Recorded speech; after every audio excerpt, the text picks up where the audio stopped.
A growing number of countries around the world are considering banning cryptocurrency, or at least heavily restricting either the mining or trading of crypto. And now Kosovo's energy crisis has forced the government to ban cryptocurrency mining due to power shortages.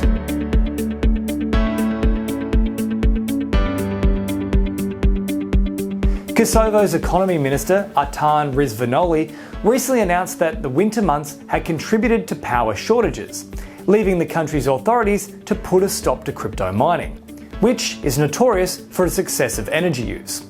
Proof-of-work crypto mining, which is used by the two largest crypto blockchains, Bitcoin and Ethereum, use huge amounts of electricity to mine their tokens.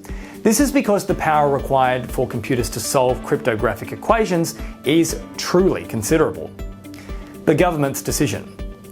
Prior to the current energy crisis, mining for Bitcoin in northern Kosovo had been booming. This was largely due to the people in the region getting free electricity, which had been the case since the end of 1999. By 2017, the price of Bitcoin had begun to increase significantly, resulting in an influx of miners and investors throughout Kosovo. The government's decision to ban mining was based on a recommendation made by the Technical Committee for Emergency Measures in the Energy Supply Sector.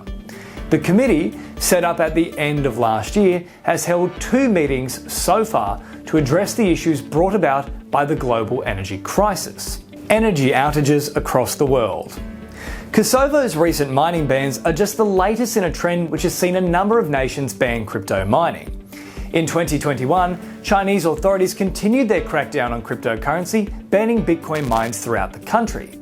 This was the second phase of a 3-phase process to stamp out crypto altogether in China.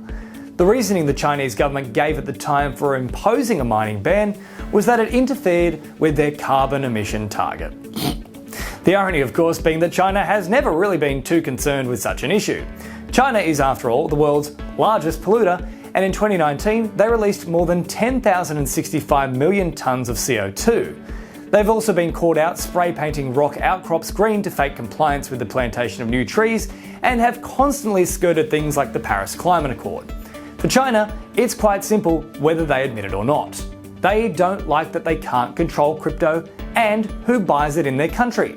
Ruling with a heavy hand is, after all, the CCP's favourite pastime. Coincidentally, there's now talks about the government rolling out their own crypto. Wow, what a shock!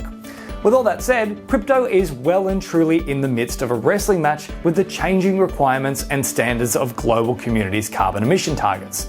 As a result, the crypto space is having to adjust. The fast-moving and unpredictable nature of crypto makes it near impossible to say where the industry will be just 6 months from now. What's an almost certainty, however, is that Kosovo won't be the last country to impose bans or heavy regulations on crypto mining. If you enjoyed the information contained in this video, then please make sure to like, share, subscribe to the channel, drop us a comment about what other crypto-related info you'd like us to take a look at, and of course, don't forget to press the bell icon to stay across the latest videos from Kalkine. For more information, just head across to the website, kalkinemedia.com. I'm James Preston, reporting for Kalkine.